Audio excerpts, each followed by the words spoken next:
Hey everyone, this is Teresa from Base 10 Montessori, and today I want to give you a quick teacher tip on how to teach the difference between B and D.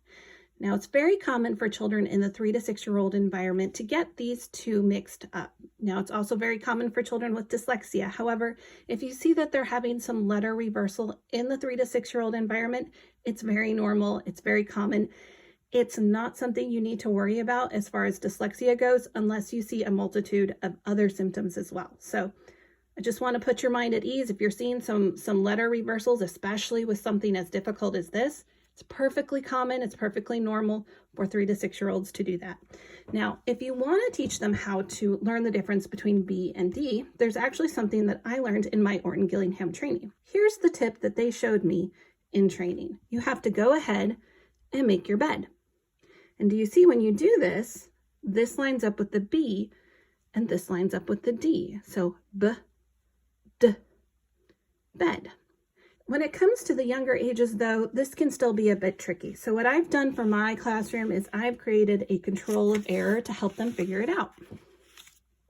So you can simply create your control of error however you want, either cursive or print, and you can go ahead and let them check. We're going to make our bed. And as long as it matches, they know they have it correct. This one makes the B sound, and this one makes the D sound. You can even put this with your movable alphabet so the children can understand making their bed before they start writing, so they know the B sound is right here, and the D sound is right here. So these are two very tricky letters to learn the difference between, because not only do they look alike, they sound alike too, right? B, D. There's not a whole lot of difference there. So we really need to be articulate. We really need to emphasize the difference between the two. And we need to put some sort of control of error in our environment to help the child understand or self-correct when they're going through an activity. So if you really want to use the word bed as your control of error, I would encourage you to do a few activities that we do in orton-gillingham when we're trying to teach a red word. So what we can do, and I'm really gearing this towards a younger child, maybe 4 to 5 years old, we're going to go ahead and build our word on our blending board. Got our B and our D, lines up.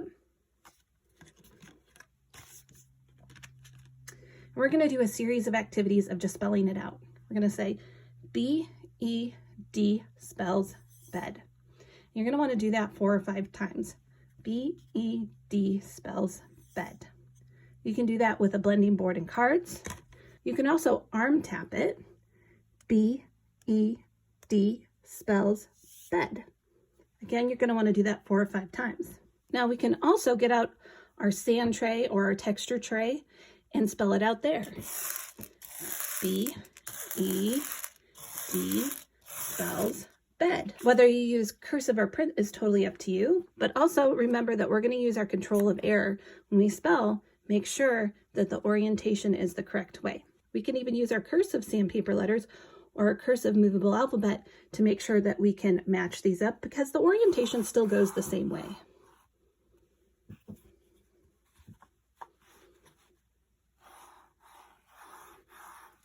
So matching the cursive to the print is also another activity you can do. So that is my suggestion for learning the difference between B and D, is using this word bed as your control of error.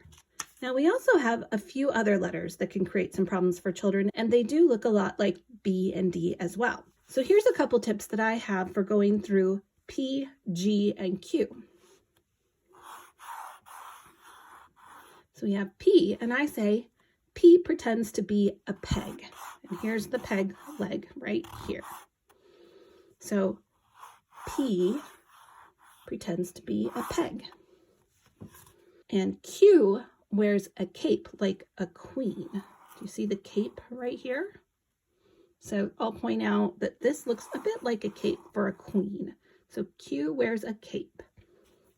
Whereas G